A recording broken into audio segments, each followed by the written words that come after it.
In the rain-soaked streets of Vancouver, 14-year-old Lily Carter moved with quiet determination, her cane tapping the pavement as she navigated the city's edge. Born deaf due to her mother's traumatic pregnancy, Lily relied on her sharp senses and sign language to communicate. She often accompanied her mother, Sarah, a maid at the prestigious Rosewood Academy, an all-boys boarding school catering to the city's elite. Their modest apartment in East Vancouver was a haven of love, though it stood in stark contrast to the opulence of the academy where Sarah toiled. One damp spring evening, Lily sat cross-legged on her bed. Her fingers tracing a braille note slipped into her school bag. The message was terse. "Meet us at the old library after hours. We have a surprise for you." The note, unsigned and mysterious, sparked her curiosity. Sarah had always cautioned her to avoid trouble, but the allure of the unknown tugged at Lily's adventurous spirit. Against her better judgment, she slipped out into the chilly night, the rain soaking her jacket as she made her way to the abandoned library on the school's outskirts. The air was heavy with the scent of wet earth and mildew as Lily stood under the library's crumbling awning.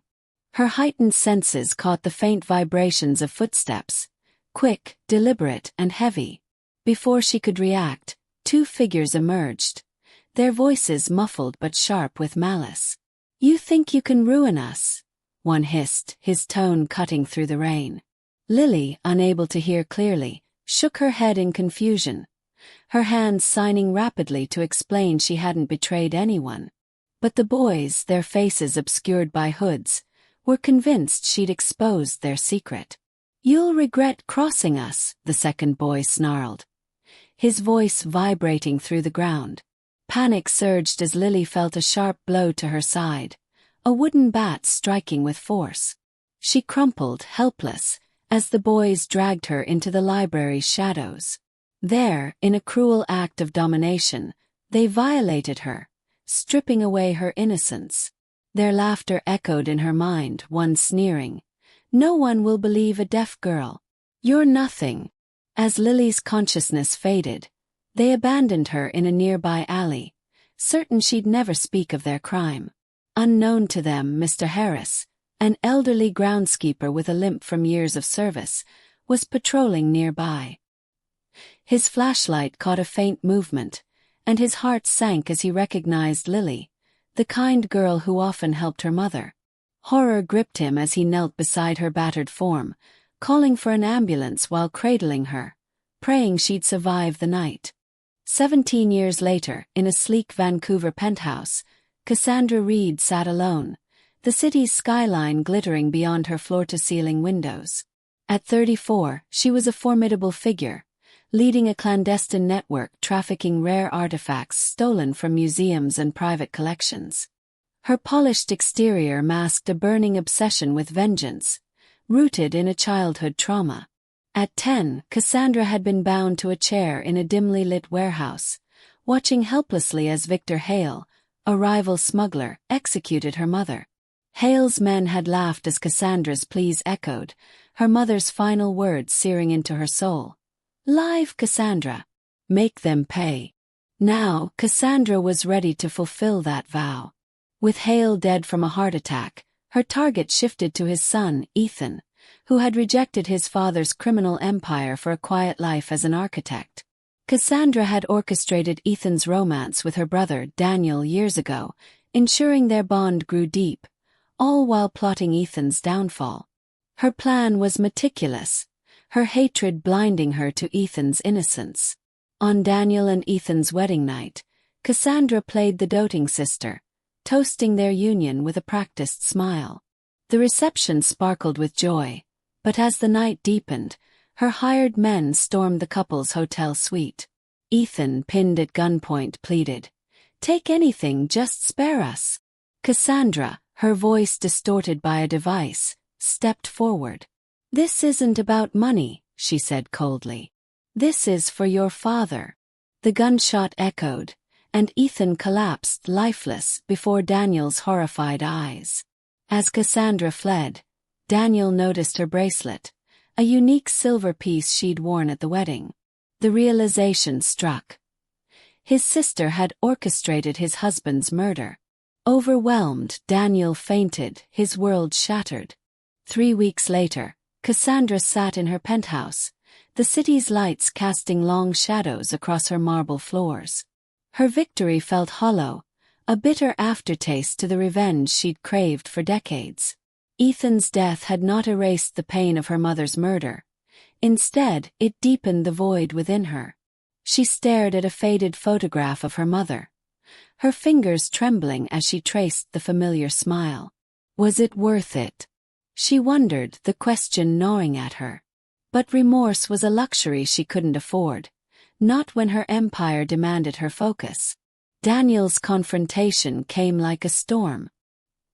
He burst into her office, his face pale with grief, his voice raw. "You killed him," he accused, his hands shaking as he signed the words, a habit from years of communicating with his daughter. Cassandra's heart twitched, but she masked it with cold dismissal. "You're delusional, Daniel. Grief has clouded your mind." She gaslighted him, her words sharp and calculated, convincing him his suspicions were madness. When he lunged at her, his anger erupting in a bite to her hand, she called her security, ordering him confined to a private clinic for recovery. The betrayal stung, but she justified it.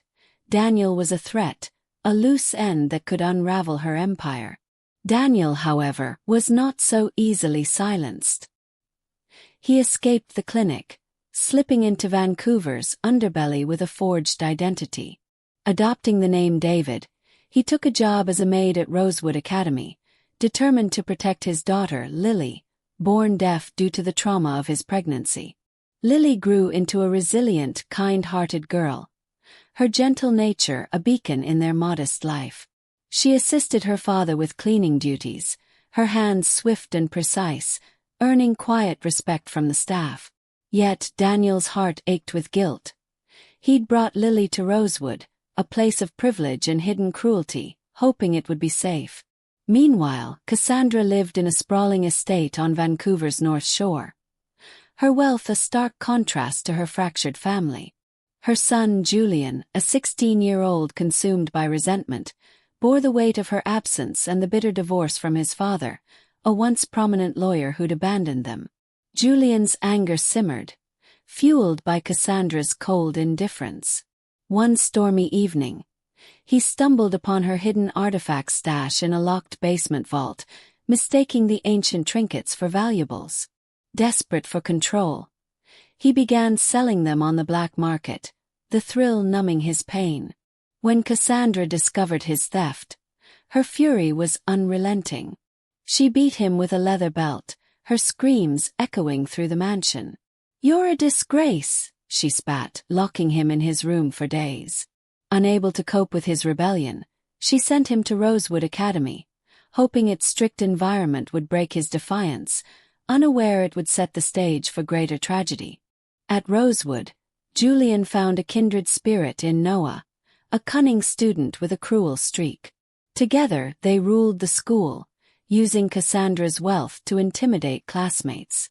They forced younger boys to do their chores, their arrogance unchecked by the headmaster, Mr. Grayson, who was swayed by Cassandra's generous donations. The school's opulent halls, with their polished wood and stained glass windows, hid a culture of bullying, with Julian and Noah at its core. Lily, helping her father with cleaning duties, became their obsession. Her deafness and quiet grace made her vulnerable, yet her resilience intrigued them. They left gifts, chocolates, notes, trinkets, in her bag, hoping to manipulate her, but Lily, focused on her studies and her father, ignored their advances. Frustrated, Julian and Noah escalated their taunts, slipping suggestive notes into her cleaning supplies, knowing she'd find them.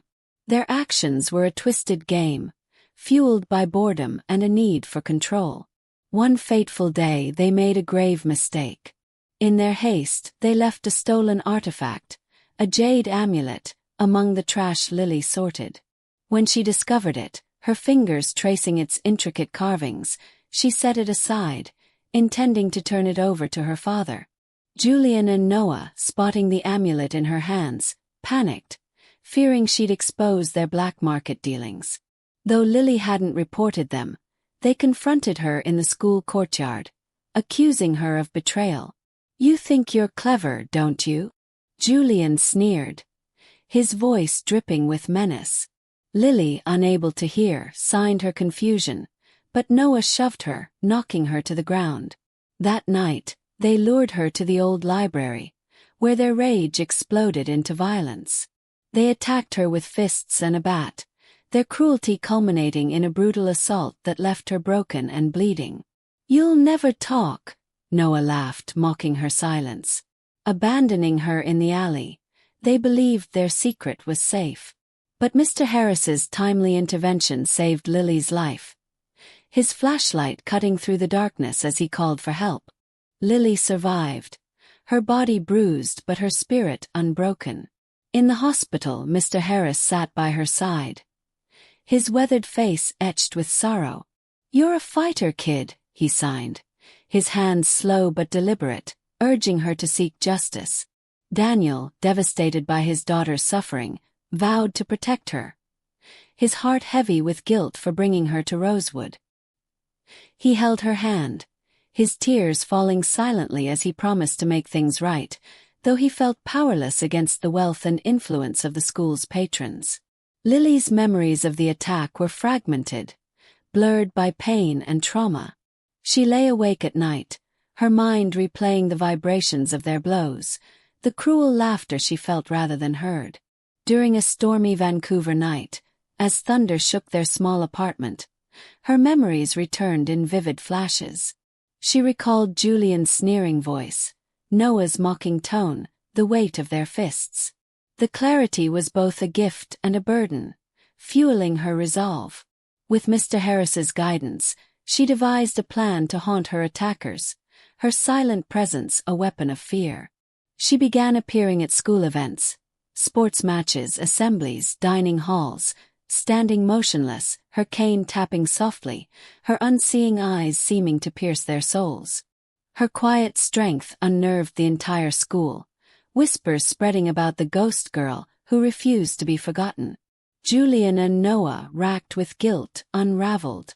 They saw Lily in every shadow, her silhouette a constant accusation. Their sleep was plagued by nightmares of her standing over them, her cane tapping like a metronome of their doom. One evening, as they smoked stolen cigarettes in the dorms, Lily appeared at the window, her silhouette illuminated by lightning. "She's dead, isn't she?" Noah whispered, his voice trembling, his hands shaking as he dropped his cigarette. Julian, pale and sweating, couldn't answer, his mind spiraling. Their paranoia grew unbearable, driving them to Mr. Grayson's office, where they confessed in broken whispers, admitting their assault and the artifact theft, terrified that Lily's ghost sought vengeance. Mr. Grayson, horrified by the revelations but desperate to protect Rosewood's reputation, contacted Cassandra. He arranged a meeting with Daniel, Lily, Julian, and Noah, hoping to contain the scandal. When Cassandra arrived, her confident stride faltered as she recognized Daniel, her brother, long thought lost. The room froze, a tableau of shock and betrayal. Daniel's eyes burned with realization. Julian, Cassandra's son, had attacked his daughter Lily. The family ties, twisted by years of secrets, unraveled in a single moment. Julian, trembling, faced Lily, who stood tall beside her father, her cane a symbol of her resilience. Noah, his bravado gone, stared at the floor. Cassandra, her voice sharp, demanded a private settlement, offering money to silence Daniel and Lily. But Daniel, his grief transformed into fury, refused. "You've taken enough from us," he signed, his hand steady despite his rage. Ignoring Mr. Grayson's pleas, Daniel exposed the truth to a local journalist, a friend of Mr. Harris. The story spread like wildfire, igniting protests outside Rosewood. Crowds gathered, holding signs reading justice for Lily and end the cover-up. The community's outrage, fueled by social media, forced the police to act. Julian and Noah were arrested, their faces pale as they were led away in handcuffs. In court, Cassandra pressured Julian to lie, blaming a rival smuggling group for the artifacts and claiming he was coerced. But the prosecutor, armed with evidence, revealed the group had been dismantled years ago. Julian, his fear of his mother warring with his guilt, broke under the lawyer's relentless questioning. "It was us," he whispered, his voice cracking. "And my mother, she runs the artifact trade." He confessed everything: the assault, the theft, Cassandra's empire. The courtroom erupted, gasps echoing as Cassandra's empire crumbled. Cassandra was sentenced to life in prison, her wealth and power stripped away. Julian and Noah received 3-year sentences in juvenile detention, coupled with mandatory rehabilitation. In the program, Julian faced his guilt, grappling with the pain he'd caused and the mother who'd shaped his cruelty. Slowly, he began to heal, vowing to break free from her shadow. Daniel and Lily reclaimed Cassandra's estate, a bittersweet victory. The sprawling mansion, once a symbol of their suffering, became a home where they rebuilt their lives. Lily, though deaf, pursued her education, her resilience inspiring those around her. Daniel, haunted by Ethan's loss, found solace in his daughter's strength, their bond unbreakable. As they stood together in the mansion's garden, the Vancouver rain falling gently around them, Lily sighed. "We did it, Dad." Daniel nodded, tears mixing with the rain. Though scars remained, their courage had illuminated the darkness, proving that even the most powerless could rise to claim justice. The community, once indifferent, now rallied behind them, a testament to the strength of truth in a world of shadows.